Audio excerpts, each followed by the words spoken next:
চলুন আজ এমন এক ছেলের গল্প শোনা যাক যে সমুদ্রের ভয়ঙ্কর শার্কদের সাথে বন্ধুত্ব পাতিয়েছিল। ছেলেটি প্রতিদিন ক্ষুধার্ত শার্কদের খাবার দিত, আর এভাবেই তাদের মধ্যে এক গভীর সম্পর্ক তৈরি হয়। কিন্তু একদিন এক প্রলয়ঙ্করী ঝড়ে নৌকা ডুবে সে তার বাবা মায়ের কাছ থেকে বিচ্ছিন্ন হয়ে যায়। অথই সমুদ্রে যখন সে একা ভেসে যাচ্ছিল, ঠিক তখনই তার শার্ক বন্ধুরা তাকে সাহায্য করতে এগিয়ে আসে। তারা তাকে পিঠে করে নিয়ে যায় এক গোপন গুহায়, যেখানে বাস করত শত শত শার্ক। সেই দিন থেকে ছেলেটির জীবন পুরোপুরি বদলে যায়। সেই শার্কদের সাথেই বড় হতে থাকে এবং ধীরে ধীরে নিজেও হয়ে ওঠে অর্ধেক শার্ক অর্ধেক মানুষ।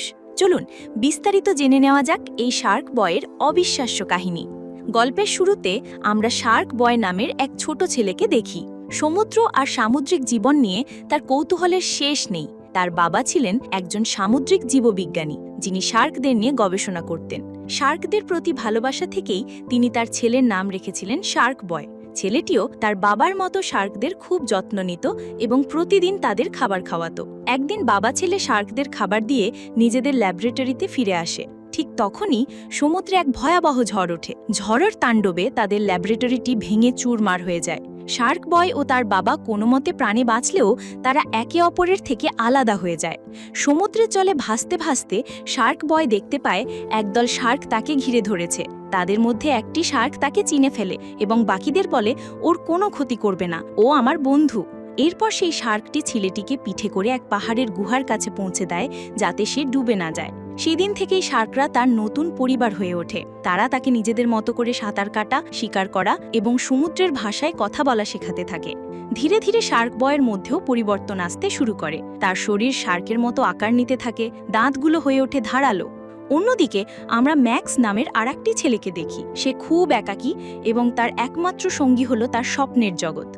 একদিন সে সমুদ্রের ধারে বসে মাছ ধরার সময় শার্ক পতিকে দেখতে পায়। ম্যাক্স তাকে নিজের বাড়িতে নিয়ে আসে এবং বাবা মাকে না জানিয়ে তার ঘরের অ্যাকোয়ারিয়ামে লুকিয়ে রাখে। শার্ক বয় ম্যাক্সকে জানায় যে সে তার বাবাকে খুঁজছে, কিন্তু কোথাও খুঁজে পায়নি। ঠিক তখনই তাদের সামনে এক অদ্ভুত মেয়ের আবির্ভাব হয়। তার চুলগুলো গোলাপি আর শরীর থেকে যেন আগুনের লাভা ঝরছে। ম্যাক্স মেয়েটির নাম দেয় লাভা গার্ল। লাভা গার্ল এসে জানায় যে তাদের গ্রহটা ধ্বংসের মুখে, আর সেটাকে বাঁচাতে শার্ক বয়ের সাহায্য প্রয়োজন। কিন্তু এরপরে আমরা বুঝতে পারি যে এতক্ষণ যা ঘটছিল তার পুরোটাই ছিল ম্যাক্সের কল্পনা। সে আসলে ক্লাসের সামনে দাঁড়িয়ে তার হোমওয়ার্ক হিসেবে লেখা একটি গল্প শোনাচ্ছিল। তার সহপাঠীরা তাকে নিয়ে হাসাহাসি করতে শুরু করে এবং বলে যে তাকে সত্যি ঘটনা লিখতে বলা হয়েছিল, এসব কাল্পনিক গল্প নয়। শিক্ষক তাকে বোঝান যে স্বপ্ন দেখা ভালো, কিন্তু এমন স্বপ্ন দেখা উচিত নয় যা কখনো পূরণ হবে না। এই ঘটনায় ম্যাক্স খুব কষ্ট পায় আর তার স্বপ্নের ডায়েরিতে লিখে রাখে, আর কোনো স্বপ্ন নয়। স্কুল থেকে বের হওয়ার পর ক্লাসের দুষ্টু ছেলেরা তার কাছ থেকে সেই ডায়েরিটাও কেড়ে নিয়ে নষ্ট করে দেয়।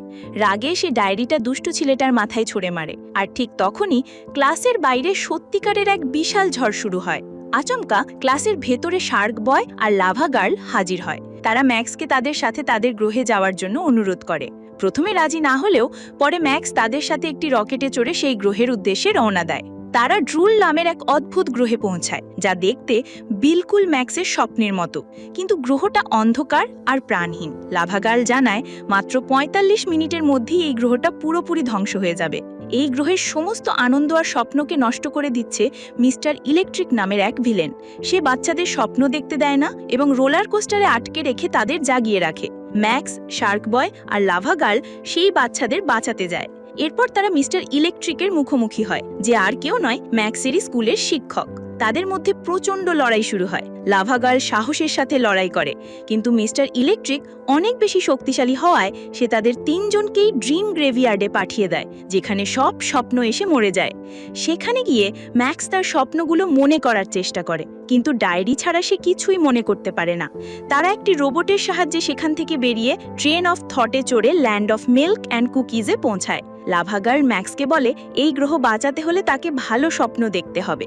ম্যাক্স ঘুমানোর চেষ্টা করে এবং স্বপ্নে দেখে তার বাবা মায়ের দৈত্যের রূপ ধরে সব বিস্কুট আর আইসক্রিম খেয়ে ফেলছে, যা তার বাস্তব জীবনের একাকিত্বেরই প্রতিফলন। হঠাৎ মিস্টার ইলেকট্রিক সেখানেও আক্রমণ করে। তার আক্রমণে লাভা গার্ল গলে লাভায় পরিণত হয় আর শার্ক বয়েরও শক্তি কমে যায়। তখন ম্যাক্স স্বপ্ন দেখে একটি জাহাজ তৈরি করে আর তারা সেই জাহাজ চড়ে দুধের নদীতে ভেসে পড়ে। ম্যাক্স তার শেষ স্বপ্নে ক্রিস্টাল হার্টের কথা মনে করে, যা দিয়ে সময়কে থামিয়ে দেওয়া সম্ভব। সেই ক্রিস্টাল হার্টটি রয়েছে আইস ক্যাসেলের আইস প্রিন্সেসের কাছে। তারা অনেক বাধা পেরিয়ে আইস ক্যাসেলে পৌঁছায়, কিন্তু সেখানে গিয়ে তারা জানতে পারে আইস ক্যাসেলের রাজা হলো ম্যাক্সের স্কুলের সেই দুষ্টু ছেলেটা, যে এখন মাইনাস নামে পরিচিত। সে তাদের বন্দি করে ফেলে, কিন্তু শার্ক বয় তার প্রচণ্ড শক্তি দিয়ে খাঁচা ভেঙে বেরিয়ে আসে। তারা আইস প্রিন্সেসের সাথে দেখা করে এবং তার কাছ থেকে ক্রিস্টাল হার্টটি চেয়ে নেয়। কিন্তু ফেরার পথে মিস্টার ইলেকট্রিক আবার তাদের আক্রমণ করে। তার ইলেকট্রিক শকে শার্ক বয় প্রায় মারা যেতে বসে এবং লাভা গার্ল তাকে বাঁচাতে গিয়ে নিজের শক্তি হারিয়ে ফেলে। এই কঠিন মুহূর্তে ম্যাক্স বুঝতে পারে যে সে শুধু একজন সাধারণ স্বপ্নবাজ নয়, সে একজন ডে ড্রিমার, যে জেগে জেগে স্বপ্ন দেখতে পারে এবং সেই স্বপ্নকে সত্যি করতে পারে। সে তার এই নতুন শক্তি ব্যবহার করে মাইনাসের সাথে লড়াই করে, কিন্তু লড়াইয়ের পরিবর্তে সে মাইনাসের দিকে বন্ধুত্বের হাত বাড়িয়ে দেয় এবং তাকে বোঝায় যে একসাথে কাজ করলেই তারা এই গ্রহকে বাঁচাতে পারবে।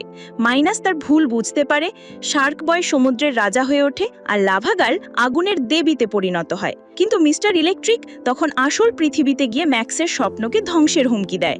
ম্যাক্স বুঝতে পারে যে তাকে বাস্তবে ফিরতে হবে। সে 3 বার চোখ খোলা বন্ধ করতেই নিজেকে ক্লাসরুমে আবিষ্কার করে।